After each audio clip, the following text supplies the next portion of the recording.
you really have to have the mental capacity to really deal with everything that comes at you when you're dealing with the internet. And some days I just be over it because I'm a Virgo. I'm emotional already off top, bro. So like for me, I gotta like bite my tongue. And I'm like, yo, these motherfuckers is trying me today. I was like, no, I gotta get out the comments. Because if I don't, I'ma flip my wig. I just keep hearing Rashad's voice in my head. Don't mess up $10 million. Don't mess up $1 billion. That's all I hear in my head. Yeah. And I'm like, all right, MG, chill out. Relax. What's up? What's good? What's good, bro? You feeling me? All right, let's do it. Nice to meet you, bro. All right.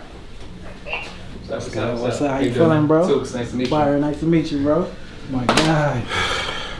Brother. Welcome, man. You know Ross Mack? You know what's crazy, bro? We know each other through, but we ain't never actually met. Y'all in the same city, bro. Bro, listen, Jamal, we done been on text. We ain't never Same lived. city. It's crazy, bro. But that's the thing, bro. Like, see, that's what I think why I love what we do is because it brings everybody together. Yeah. Right? Y'all in the same city, y'all haven't even connected, but now y'all all gonna connect this weekend for the first time and y'all live in the same city. This shit, like I was hashtag, I'm not sure if you saw the picture they posted. All right, he said, Ross Mack says, say less. Nice. See you soon, bro. See you soon, bro. So they posted a picture on Wall Street. They was on Wall Street yesterday. And that picture gave me commission vibes. You remember when Biggie and Jay and all them was going to do the commission? So I was like, yo, the biggest ever hashtag the commission. Yeah. And I was telling the guys, like, meaning I was just thinking, I'm like, yo, we need to do like an ill photo shoot, right? With everybody, all black, black suits, black shirts, black shoes, black shades, like you remember that I Got the Keys video with Jay and Future and all of them. Everybody had the suits on. It was like a whole coalition. Like the Financial Literacy Commission, bro. Like just an ill ass photo shoot, just with everybody, all the leaders. Iconic, bro. Yes, like iconic. It's like everybody is saying it's like that fucking camaraderie is there. You know what I mean? And everybody's doing something different. Yeah. But everybody got the same mission. Facts. So the commission is what I'm gonna start hashtagging now because I love it. I just look at this whole thing. When I saw that picture, I said, yo, Yeah. this is giving me the commission vibes. Dudes is on Wall Street now taking over. And it's only gonna get better and better and better. And as no matter who's first or last or whatever, everybody's going because it's the trail. It's like they blazing a trail. You know what I mean? It's like the Underground Railroad, so to speak. Like the first slaves get out, they leaving that trail for the other slaves to come right behind it, y'all. Like this shit is different, man. Damn, like when you put in that perspective, bro. Like you just said, like the first thing what you just say you said about as far as like the slaves, the runaway slaves and who they friend. And when you look at the impact that all of us have had, and I get to start seeing, like, I see I see the younger people that had a podcast now. Yeah. You earn your leisure, right? I see the more people, like even in the mortgage industry, I see more and more people say I'm licensed, you know what I'm saying? I see trap. I see people, we got mobile home trappers. Yeah. Right? Because and just seeing that, bro, is like, it's dope to be a part of it. But it's like when I always tell people, like, ask yourself, 10 years ago, did you see this? Oh, hell no. Bro. Hell no. It's going like crazy. 10 years ago. Let's talk about 2012. 2012, bro. If you'd have told me I would be in Chicago right now, bro, talking to you. Facts. Right? About to do a seminar with thousands of people lining up. Facts. I would have told you out your mother effing mind, bro. Like, how dare you come with what drugs are you smoking? So I know to stay away from that shit. You know what I'm saying? But that's the great thing about growth and evolution. Facts. Like, that 2012, but when I think about it, that was preparing me for these times when I'm in my rut, trying to get out of it, thinking I'm less than because I'm not where I want to be. I'm not hitting those goals, right? I know you understand what I'm saying right now, bro. Been there, bro. Like, and again, I think the quantum leap that we all have been able to do, especially y'all, like I said, y'all leap is 10x quantum. And, watching that, what I love about it, watching you all, it always I'm like, look at that possibility. Like every time I see, like, I love it. Every time I go on Instagram, I see anybody in a space, it just makes me so proud because it's like, okay, I see you. Yeah. I see you. Keep going. So any day that I don't feel like serving my community, I'm like, yo, I can look at me like, nah, it's time. Let me go. You gotta keep going. Let me go ahead and serve my community, bro. Yeah. And that's the piece I think that what I love about it, bro, to me, you coined collaboration over competition. Yeah. And now it's always the realest thing, and I love it because I hear so many people use it. I use it, you know what I'm saying? Yeah. Collaboration over competition. And that once I immediately remove, hey, I want to compete. It was more like, nah, just follow my position in my niche and everything else, because it's all love. We may not see each other for 6 months. Yeah. But when we see each other, it's love. It's like, oh, bro, it's like we left off. And that's the part that I think that, it's amazing to see that, bro. But it's like you talked about that growth. The growth is a substantial growth, and the motivation that you have from each other, you can't stop. No, why would you? Can't stop, bro. When you feeling, and I'm glad you said that too, because I be, some days, they'll tell you, Tooks will tell you. I'm like, fuck this shit. I'm deleting this app off my phone.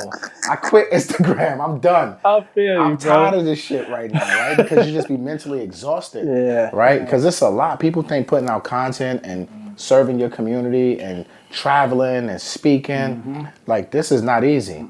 Right? You really have to have the mental capacity to really deal with everything that comes at you when you're dealing with the internet. Right? And some days I just be over it because I'm a Virgo. I'm emotional already off top, bro. So like for me, I gotta like bite my tongue.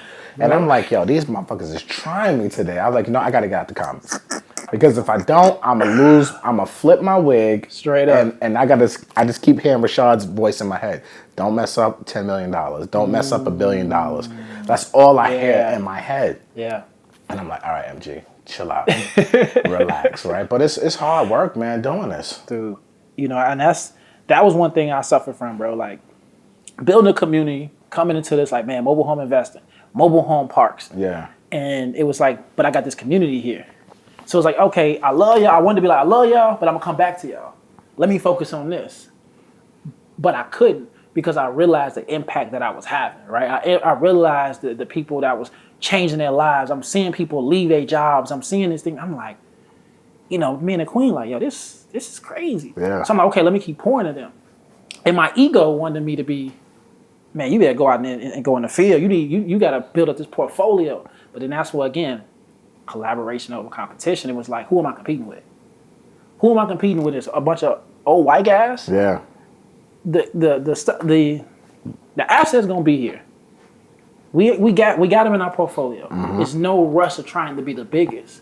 Nurture. And so what I've been blessed to do is the people that I've helped, guess who want to invest now? Guess who I get to invest with? Because I get to see I actually get to see the stars within my community and say, okay, let us get some money together. Yeah.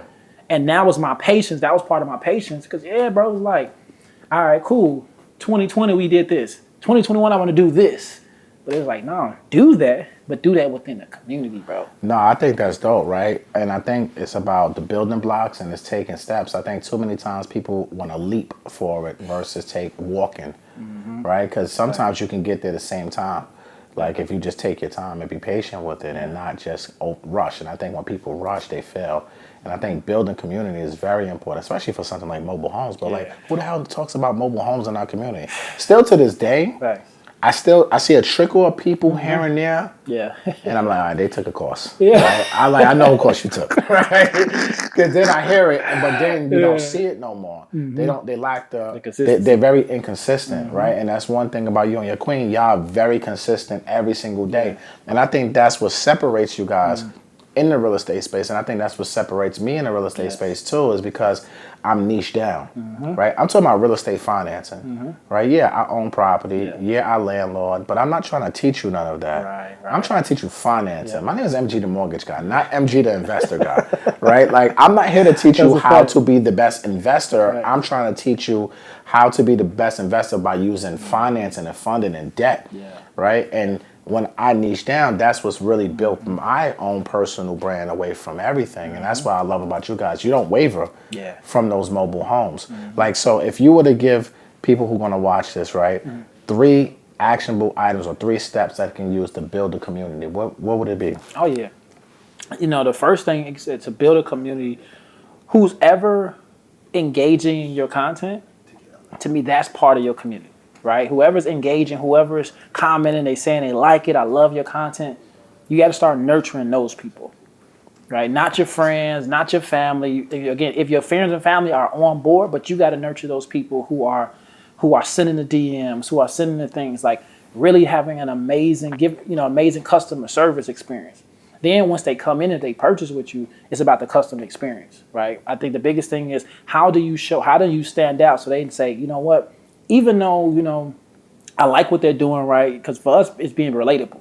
Like we just remain ourselves. They're gonna see us in t-shirts. We're gonna have our hoodies on, and we're gonna talk their language. We're not gonna talk over their head. We're gonna make the knowledge as simple as and digestible as it can be. Mm-hmm. And so within that community, that customer experience is, I had to look at what do I want them to feel like after this experience, right? As soon as I get them in, what do I want them to experience? And so from there, I want them to feel like a family member. Yeah. So I am. What's up, family? What's up, cuz? I always joke around at anything live event. We just the rich cousins at the barbecue.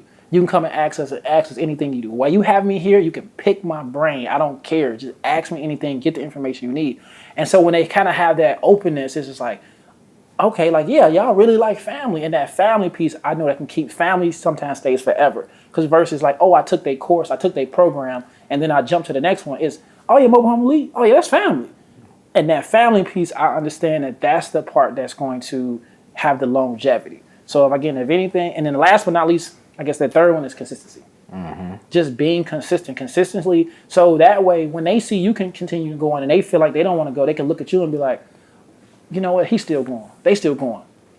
It's time for me. Because we get so many students that come back a year later, be like, I need to stop bullshit. I need to go ahead and pick up this course because I see y'all continue to do it. And I see y'all continue to help people win. So, yeah, that's my recipe. I think the family is important, right? And sometimes your blood don't make your family.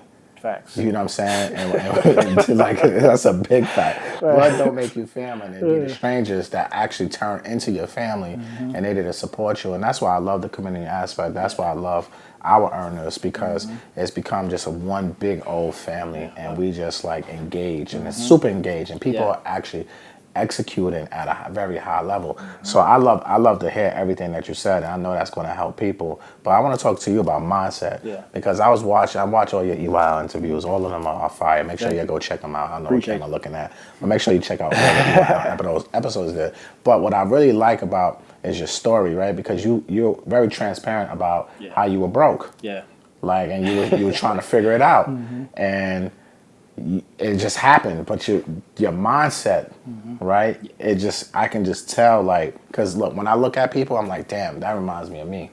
Like, I know I can understand, I can relate to that. Right. Like, so what do you think gave you that mindset to like really continue to go forward? Because mobile homes is not like a claim to fame in real estate, right? So what type of mindset did you have, 5 years ago to get you to the point where you are today? Yeah, man. So, the first thing was I had to realize my environment, right? Environment, you come from Chicago, we call it roasting. We talk about each other. We don't even know that we low-key just demeaning each other out of love and fun, right? And facts. My environment, I remember I started really getting into audiobooks. And one of the guys, it was like a six months to six figures or some book, I think. And he said, you hear the analogy of your five, look around your circle, your 5 friends, and then you calculate that's going to be your net worth. And I'm looking, I'm like, shit is $30,000. Like, no. Like, no, this ain't it. Right? And so, like you said, when I started tapping in mindset, I did a lot. I went heavy on the Tony Robbins, the ET, and everything consistently. What they were saying was, it was not only just don't give up, but what it took for me was to realize that everything else that happened in my life is a story.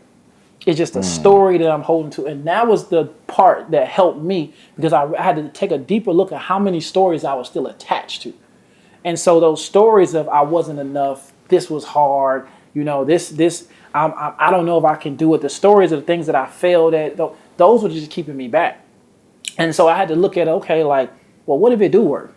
What do it do work? And so the first thing I did, because I'm a spiritual person, the first thing I did I prayed to God to show me everything the worst that can happen. I said, show me everything the worst that can happen. You prayed for the worst. I prayed for the worst because I wanted to see it. And guess what the worst was? Car repo, broke, right? Because I used to have my job was decent, I had a little bread, you know what I'm saying? But broke, credit cards maxed out, couldn't have no capital, barely paying rent, clothes, you know what I mean? I like being jiggy, you know what I'm saying? Yeah, I ain't got no, yeah. I mean, everything was like, it was like everything was just restricted. And one day I was like, this ain't bad. Nah. I'm like, oh, it's on. You know what I'm saying? Like, Yeah. I'm like, thank you, God. And then from there, it was just like, no, like, I remember going through, it's like, yo, I don't have, I like Neo always say, it's like, I don't have a plan B. And I did not have a plan B, bro. Plan B is to make your plan A work. Exactly. And I just went full steam ahead. And it was like, okay, we're going to keep going because what's the worst that can happen? And I always tell people, I'm not going to die from investing. They're going to kill me. What we used to live at was way more dangerous. I can walk outside my crib and get shot. Facts. And when I had that mindset, bro, it was just like, man, let's become bulletproof. And it was just like, you know, it always fell forward. Cool, we're gonna knock. And when things work, it's like, cool, let's keep duplicating this. Let's keep duplicating. Okay, how can we add some flavor to this? And then I didn't even put a dollar amount. Like a lot of times I used to be like, you know, like, man, my first number was I want to make 100,000. But when after that first 100,000, it's like, I don't feel no different. It's like, man, just keep going, bro. Keep going. Like, you know, hustle for your last name. Yeah. My biggest, I retired my mom. Cool. Even then, I retired my mom. Still like, what's next? Yeah. You know what I'm saying? So, yeah. Look, I think that's key, right? Because I know for me, I used to always write these goals down, right? Like, yo, I'm going to do this much in originations. I'm going to make this amount of money. And I used to tell my family, like, yo, I'm going to do this. I'm going to do that. I'm going to do that. This is my year. It's always my year, right? This is my year. The year go, I don't hit those goals. I'm mentally backwards, right? Could have had a great year. Facts. But I didn't hit the goals that I wanted, so it pissed me off. Next year, you know what? I'm going to go bigger. Yeah. Write these goals down. I'm going to make this amount. I'm going to do this. I'm going to do that. Don't do it. Set me back mentally. Then I say, you know what, man? Yes, I'm not going to say what I'm doing no more. And even to this day, like, I don't say what I'm doing. I may talk my ideas to my team and stuff like that, but I try not to put time limits on it no more. I try not to put money goals attached to too many things anymore. Or some things you have to, but for the majority, I don't. Yeah. It's because I know if I tell myself, yo, if I'm gonna make $1 million a month, right? If I make 500,000, I'm gonna be pissed off, Right? Because I didn't make $1 million, but I made 500,000, right? And I know that number sounds crazy. This is an example, ladies and gentlemen. Right. Please, I don't make that type of money a month. I am financially challenged and financially broke, ladies and gentlemen, right? Especially saying that in Chicago. Exactly. Saying that anywhere in America. Look, I'm just using this as an example, right? But back then, that's what used to get me. It's like, nah, I can't put these numbers in my head. I just need to get up and work. Right. You know, when I was on David Shant's podcast, shout out to David Shant's, Social Proof, he asked me what was my 5-year goals. I said, bro, I just want to be alive. You got COVID, you got monkeypox, you got wars going on. That's facts. You got all types of shit going on right now. If I'm alive and I'm blessed 5 years, healthy, my family's healthy, look, I'm good. I can deal with anything else. After that, as long as I'm above ground, I'll take all the lemons God wants to throw at me because I'm going to make it work. Because I know my job, I know my role. And I'm going to just keep pushing forward and keep living my dreams in real life. You know what I'm saying? Yeah. So I can identify with that mindset because I was the same way, bro. Yeah. Like the same way. I just want to keep going. And I keep that same mindset to this day. It's like, yo, I'm just going to keep going. Fuck this shit. I love it. Like, who cares? Yeah. You know what I'm saying? That's facts. So how can somebody get into mobile homes? What is the easiest way for something? I'm not going to say easy because none of this shit is easy, right? What is the entryway that someone can get into mobile homes? Obviously, they got to go take your products, take your courses, and tap in and get educated. But besides getting educated through you, what else could they do? Yeah, so I honestly like starting people off with wholesaling, right? Wholesaling mobile homes. Yeah, wholesaling mobile homes. What I love about wholesaling mobile homes, it is not as strenuous as wholesaling a single family home. And the reason I like telling people this play is because you just need gas money. And I want you to go buy some bandit signs, right? You can find bandit signs, cheapsigns.com, amazon.com. $50, you probably get at least, almost 80 signs plus, right? So really what you're looking for, you go on Facebook Marketplace, type in manufactured homes. You're looking for people that's selling mobile homes, right? Start the conversation with them. Once you go out and see them, ask them how they marketing the home. How's you marketing this mobile home? Hear what they say. Well, a lot of times I'll tell them, you kind of press them. Well, are you doing Facebook Marketplace? Are you doing garage sale? Are you doing eBay? You doing OfferUp? You doing Zillow? You doing, most people like, no, I'm not doing that. Now you're going to offer, this is the service that I offer. I can help you sell your home. get them under contract, right? Get them on an agreement that, hey, let me market your house for 30 to 45 days, whatever that looks like. Now you're the new marketing person, right? So, for example, let's say that person wants $10,000. I'm gonna tell you to do 30% or put your price tag on what you think your work is. So if you think your work is another 5,000 plus, cool. Market the house for 15 grand.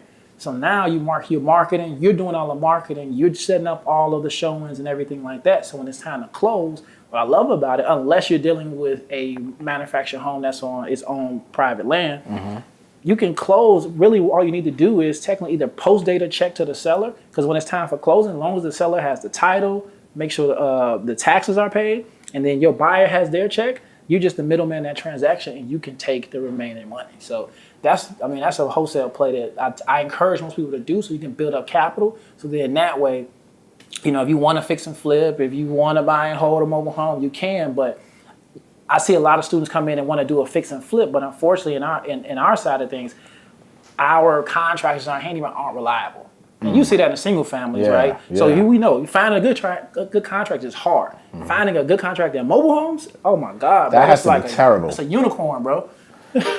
So what are the steps to find a good contractor when working in mobile homes? Like, how do you source them? Because I don't know any contractors that work with mobile homes, because the jobs, that's a small job compared to doing like a single family home. So how do you find someone who's doing this? Fact. So you can use Angie's List, Thumbtack. Those are some sources. Ask the park, whether it's the park manager, the park owner, who are they using to do some of their work. You can catch some of those guys. A lot of times the guys who are doing maintenance in a larger park, you can contract them like, hey, listen, if you want to make some extra money, you can use. Now, the only thing about those guys, they have to do the park's work first. So yours may be like a secondary project. Those are some good sources, because a lot of times, even if you go on Facebook, because Facebook is really one of the largest, I guess you could say, the community for mobile home buyers, mobile home sellers, all on Facebook Marketplace. But if you find someone off there, a lot of times these guys will advertise. But I always tell people, you gotta give a person one job. We see a lot of people make the mistake of they get a whole job to one person. He may just be great at paint. He can't do floors. You know what I'm saying? So now you got a blotched job because you trusted this person to do the work. So. We trying to get better. That's one thing I think, I love solving problems in this. And that's one thing that I really take serious of, finding a way to start helping young men to learn how to do this skill set. So then that way, you need to graduate or find, we all got cousins or family members that they do handy work. They just don't have any work. And so that's how we can employ, a lot of people on mobile homes. I like that. Good tips. Those are some good clips right there. Right? Really good clips. How long we been doing this for? 25 minutes? Just about, yeah. About 25 minutes? That was some. It's 4:51. 4:51, so it's about 25 minutes worth of content? Yeah. Yeah, I think I'm full, bro. Yeah. I think I'm full. I think you gave so much information, and keep all of this shit in here too, right? I don't think there's really nothing else you can really say unless you got some other, with this kind of series that I'm doing right now. I don't know. We may have to make up a name on the road with MG, chopping up with MG or some shit, because we just in the hotel room chilling. I want you to leave all of this in there.